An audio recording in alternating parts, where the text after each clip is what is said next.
The sound of a single gunshot echoed through the quiet streets of Willow Creek, Montana Territory. 1876, followed by the heart-wrenching wail of a woman who had just lost everything. Clara Holloway clutched her husband's blood-soaked shirt, her tears falling onto his still chest as the town doctor shook his head solemnly. 2 days after burying Thomas Holloway, victim of a saloon brawl gone terribly wrong, Clara found herself standing alone in a town that suddenly felt foreign, with nothing but debts and an empty pantry to her name. The early June sun beat down mercilessly as Clara walked through Willow Creek's dusty Main Street, her black morning dress absorbing the heat like a punishment. At 32, she never imagined she'd be a widow with no means of support. Thomas had been a decent man, a carpenter by trade, but his penchant for cards had left her with more debts than assets.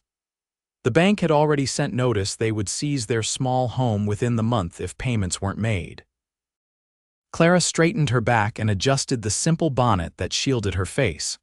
Pride was a luxury she could no longer afford. Today, she would find any work to keep a roof over her head. The general store turned her away politely. The owner's wife already handled their books. The schoolhouse had a teacher. The hotel needed no maids.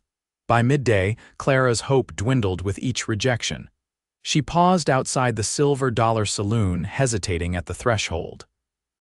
Working in such an establishment would tarnish her reputation irrevocably, but desperation was a powerful motivator. Before she could decide, a commotion down the street caught her attention. A large herd of cattle was being driven through town, cowboys shouting directions, dust billowing into the air. Leading them was a tall man on a chestnut stallion, his broad shoulders set with authority. The townspeople called him Xander Quincy, owner of the Double Q Ranch, the largest spread in the territory. At 38, he was known as a fair but demanding employer, a man whose handshake was as binding as any contract. He was also known for his solitary nature, a man who spoke little and revealed even less about himself. Clara watched as he dismounted outside the bank, giving orders to his men. Perhaps Providence had given her one last chance. Without allowing herself to reconsider, she gathered her skirts and hurried toward him. "Mr. Quincy," she called, her voice steadier than she felt. "Mr. Quincy, might I have a word with you, sir?" Xander turned, his weathered face impassive beneath his wide-brimmed hat. His eyes, the color of a summer storm, assessed her briefly. "Madam," Clara stopped before him, suddenly aware of how disheveled she must appear after a day of walking the town. "I understand you run the largest ranch in the county. I'm looking for work, sir, any work." Recognition flickered in his eyes. "You're Thomas Holloway's widow." "Yes, sir, Clara Holloway." She clasped her hands tightly to keep them from trembling.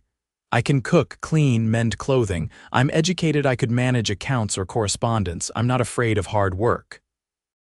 Several cowboys had stopped to watch the exchange, their curious gazes making Clara's cheeks burn with embarrassment. Begging for work in the middle of the street, what would Thomas think of her now? Xander studied her for a long moment, his expression unreadable. "Mrs. Holloway, my ranch is 15 miles from town. It's no place for a lady on her own." "I have no choice, Mr. Quincy," Clara replied, her voice dropping. "The bank will take my home. I have nowhere else to go, no family to turn to." The rancher's jaw tightened as he looked away, seeming to consider something. The silence stretched between them, punctuated only by the distant lowing of cattle. "Be at the north end of town at sunrise tomorrow," he finally said. "Bring whatever you can carry." He turned to go, then stopped. "Mrs. Holloway?" "Yes." His expression softened slightly. "You'll never work alone again." Clara couldn't explain the strange flutter those words caused in her chest. Relief, certainly, but something else, something she had no right to feel so soon after Thomas's death. She merely nodded, afraid her voice would betray her. That night, Clara packed her meager belongings, clothing, a few books, her mother's silver hairbrush, and Thomas's pocket watch. She slept little. alternating between relief at finding employment and anxiety about the unknown future awaiting her at the Double Q. True to his word, Xander Quincy arrived at sunrise, driving a wagon loaded with supplies from town. He helped Clara onto the bench beside him with a calloused hand that was surprisingly gentle. The journey to the ranch passed mostly in silence. Clara watched the landscape change from the small cluster of buildings that was Willow Creek to open prairie dotted with sagebrush and wildflowers. Mountains rose in the distance, their peaks still capped with snow despite the June heat. "It's beautiful," she said, breaking the silence. Xander nodded. "It can be harsh, too. Winters that freeze a man solid, summers that scorch the earth, but there's something about it that gets in your blood." It was the most he'd said at once, and Clara found herself studying his profile, the strong line of his jaw, softened somewhat by a neatly trimmed beard speckled with gray, the crow's feet at the corners of his eyes from squinting into the sun. "How long have you been in Montana Territory?" she asked. "Came after the war, wanted land of my own, somewhere I could build something that would last." His hands tightened on the reins. "Lost everything in Virginia." Clara understood what he didn't say. The war had taken much from many. "I'm sorry," he shrugged. "It was a lifetime ago." The Double Q came into view by midday, a sprawling main house of sturdy logs, a large barn, bunkhouse, cookhouse, and various outbuildings. Men worked in the corrals, breaking horses or mending equipment. It was a small, self-contained world far removed from town life. "You'll have your own quarters," Xander explained as he drove the wagon into the yard. "There's a small cabin behind the main house that my sister used when she visited from Denver. It's yours now." Clara was touched by this unexpected consideration. "Thank you, Mr. Quincy, that's very generous." "Xander," he corrected. "Out here, formality seems pointless." He helped her down from the wagon, then carried her trunk to the cabin, a snug one-room structure with a stone fireplace, a narrow bed, a table with 2 chairs, and a small cook stove. It was simple but clean, with curtains at the windows and a colorful quilt on the bed. "My sister's touch," Xander explained when he saw Clara admiring the quilt. "Said it was too dreary otherwise." "It's perfect," Clara said honestly. After the fear of homelessness, this small space felt like a palace. Xander shifted uncomfortably. "I'll have Miguel show you the main house. He and his wife Alina handle most of the cooking, but with 20 men to feed, they could use the help." He paused at the door. "Rest today. You can start tomorrow." With that, he was gone, leaving Clara alone to unpack her few possessions and contemplate the strange turn her life had taken. The next weeks established a rhythm to Clara's new life. She rose before dawn to help Alina prepare breakfast for the ranch hands. The Mexican woman was initially reserved, but soon warmed to Clara's willingness to learn and genuine interest in her life. Alina taught her to make tortillas and spicy stews that the cowboys devoured appreciatively. Mornings were spent in the cookhouse, afternoons doing laundry or mending, and in the evenings, Clara began organizing Xander's neglected accounts. She discovered a talent for business that surprised both of them. The ranch was profitable but could be more so with better record-keeping and planning. Xander watched her transformation with quiet approval. The pale, desperate widow who had approached him in town was gradually replaced by a capable woman with color in her cheeks and confidence in her step. She had a way with the ranch hands, gently but firmly rebuffing any improper attention while treating them with respect that earned their loyalty. What surprised him most was how easily she slipped into his solitary life, creating spaces of warmth and conversation in days that had previously been filled with work and little else. He found himself looking forward to evenings when they would sit on the main house's porch, reviewing the day's business before falling into conversations that ranged from books they'd read to memories of places they'd seen. For Clara, these evenings became the highlight of her days. Xander was unlike any man she'd known, including Thomas. Her late husband had been charming and quick to laugh, but also quick to anger, his moods as changeable as spring weather. Xander was steady, his emotions running deep beneath a calm surface. When he did smile, a rare occurrence that was becoming more frequent, it transformed his entire face, crinkling those weather-lined eyes in a way that made Clara's heart beat faster. It was during one such evening, nearly 2 months after her arrival, that Clara realized the dangerous direction of her thoughts. She was a widow, still in mourning by society's standards, and Xander was her employer. Any feelings beyond friendship were inappropriate at best, scandalous at worst. "You're quiet tonight," Xander observed, breaking into her thoughts, Clara startled, nearly spilling the coffee she'd been nursing. "Just tired, I suppose," he studied her face. "Is the work too much? You've taken on more than we agreed." "No, the work is fine. I enjoy feeling useful." She hesitated. "I received a letter from Mrs. Jenkins in town today. She says the bank has sold my house." Xander's expression darkened. "I'm sorry, Clara, don't be. It's a relief in a way. That chapter is truly closed now." She took a deep breath. "But it makes me wonder about my future. I can't impose on your hospitality forever." "Impose?" Xander set down his coffee cup with more force than necessary. "Is that what you think you're doing?" "I just meant the double queue has never run more smoothly. The men eat better, the accounts are in order, and for the first time in years, this place feels like more than just somewhere to work." He stood abruptly, moving to the porch railing, his back to her. "You have a place here as long as you want it, Clara." She rose and joined him at the railing, careful to maintain a proper distance. "Thank you. I don't know what would have become of me if you hadn't offered me work that day." The look he gave her then made her breath catch. "I think it was me who needed saving, not you." Before Clara could respond, a rider galloped into the yard, breaking the moment. One of the hands, Jeb, with news that rustlers had been spotted near the north pasture. Xander was immediately all business, giving orders and preparing to ride out despite the gathering darkness. "Be careful," Clara said as he mounted his horse. He nodded once, his eyes meeting hers with an intensity that stayed with her long after he had disappeared into the night.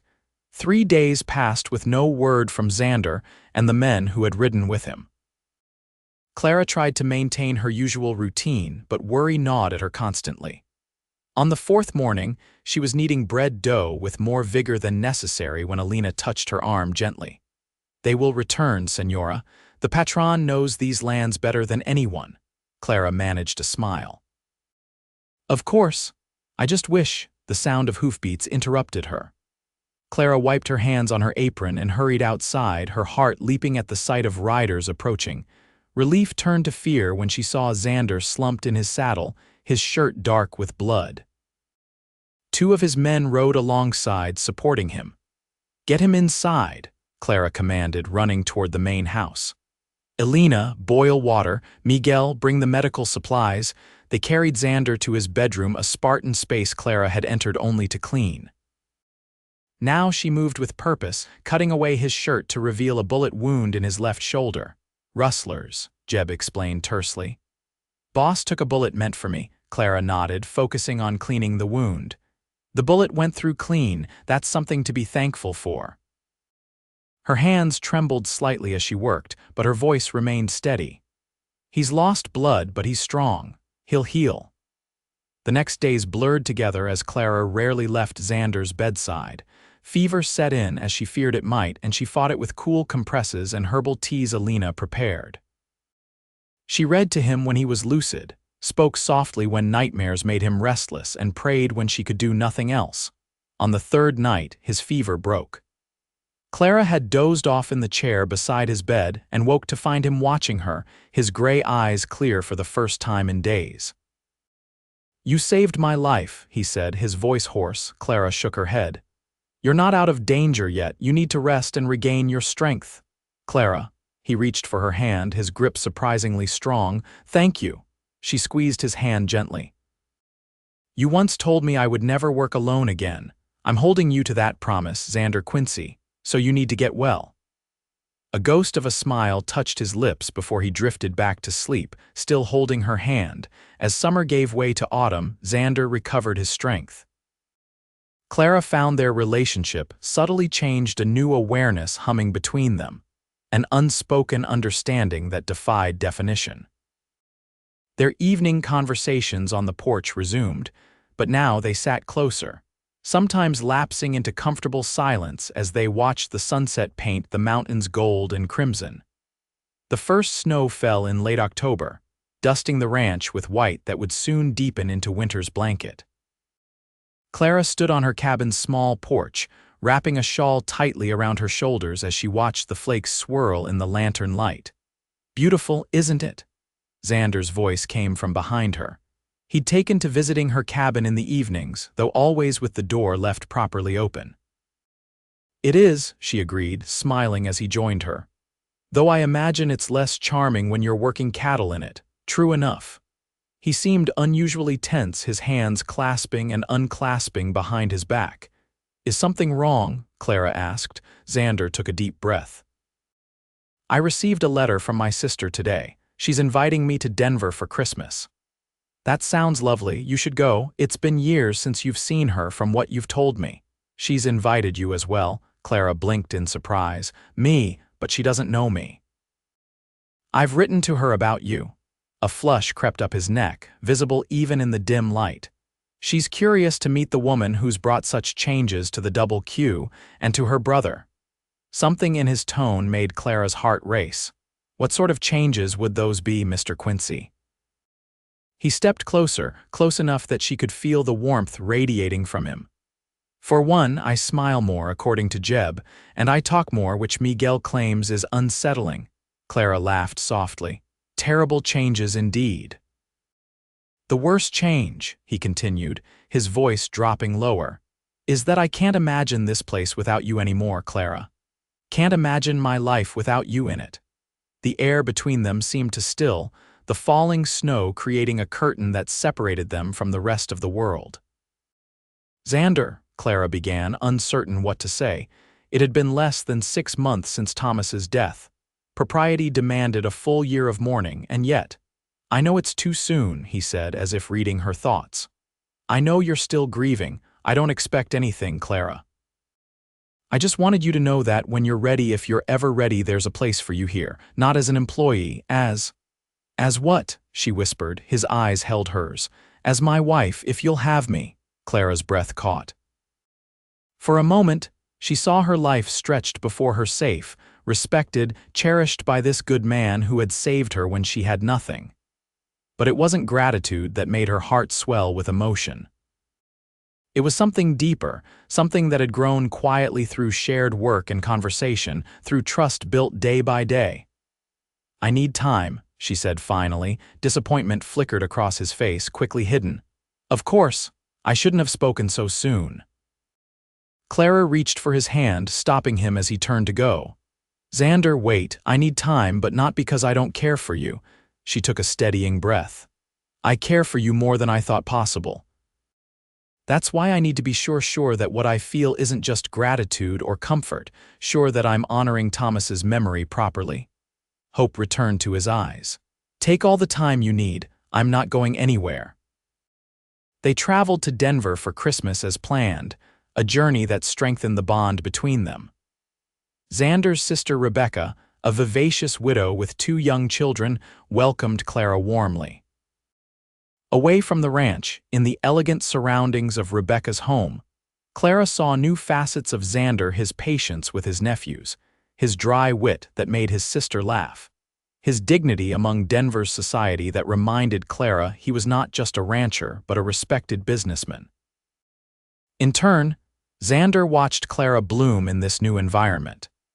She charmed Rebecca's friends with her intelligence and genuine warmth, played the piano beautifully at an evening gathering, and managed to look completely at ease despite her simple wardrobe among Denver's fashionable ladies. "She's wonderful," Rebecca told him one evening as they watched Clara reading to the children by the fire. "I can see why you love her," Xander started. "Is it that obvious?" His sister laughed. "Only to anyone with eyes, brother." On their last night in Denver, snow fell heavily, transforming the city into a wonderland. Clara stood at the window, watching the white flakes drift past the gaslight when she felt Xander's presence behind her. "A penny for your thoughts," he said softly. Clara turned to face him. "I was thinking about how much has changed in 6 months, how much I've changed. For the better, I hope." "Yes," she smiled. "I came to the double Q broken, Xander, scared and alone. You gave me more than work, you gave me purpose, a place to belong." He reached out, gently tucking a strand of hair behind her ear. "You gave me the same, Clara. Before you came, the ranch was just land and cattle. Now it's a home." Clara took his hand, pressing it against her cheek. "Ask me again." Confusion flickered across his face, then understanding. His eyes never leaving hers, he said, "Clara Holloway, will you marry me?" "Yes," she answered without hesitation. "Yes, I will." Their wedding took place on a bright spring day in May of 1877, nearly a year after Thomas's death. The entire ranch turned out for the celebration, along with many from town who had watched Clara's journey with interest. She wore a simple gown of pale blue silk, a gift from Rebecca, with wildflowers in her hair instead of a veil.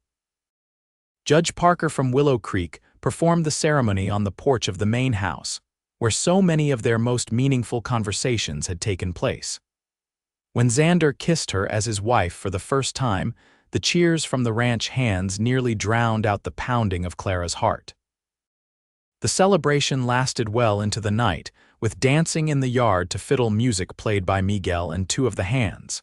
As the evening cooled, Xander led Clara away from the festivities, toward the main house that was now truly their home. "Happy, Mrs. Quincy?" he asked, his arm around her waist.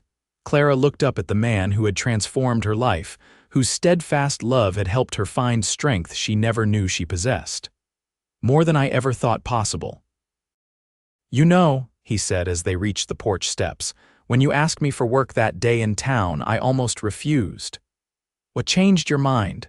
Xander's eyes held hers, full of the emotion he now freely showed her. "I saw something in you, a strength you didn't even know you had. And selfishly, I saw a chance to not be alone anymore."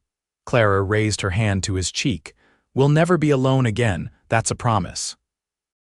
As they sealed that promise with a kiss, Clara thought of the long journey that had brought her to this moment, from desperate widow to beloved wife, from a woman who begged for work to one who had found not just employment but partnership, purpose, and passionate love. The double Q flourished in the years that followed, as did the love between Xander and Clara. They welcomed 2 children, a son named James and a daughter they called Rebecca after her aunt. Clara's business acumen helped expand the ranch's operations, while Xander's steady leadership earned him a place on the territorial council. On their 5th wedding anniversary, Xander presented Clara with a deed, the small house in town she had once feared losing, purchased and renovated as a place for their family during the harsh winter months when the ranch could be isolated by snow. "You once told me you had nowhere to go," he said as she traced the familiar address on the document with wonder. "Now you have 2 homes and my heart besides." Clara set the deed aside and wrapped her arms around her husband's neck. "Home isn't a place, Xander, it's wherever we're together." As the sun set over the Montana mountains, painting the ranch in gold just as it had on countless evenings before, Clara thought of that desperate day when she had gathered her courage and approached a stern-faced rancher in the dusty street of Willow Creek. She had asked only for work, for survival. Instead, she had found a love that would sustain her all her days. The widow had begged for work. The cowboy had promised she would never work alone again. And in keeping that promise, they had both found something far more precious than either had dared to hope for, a love as vast and enduring as the western sky above them.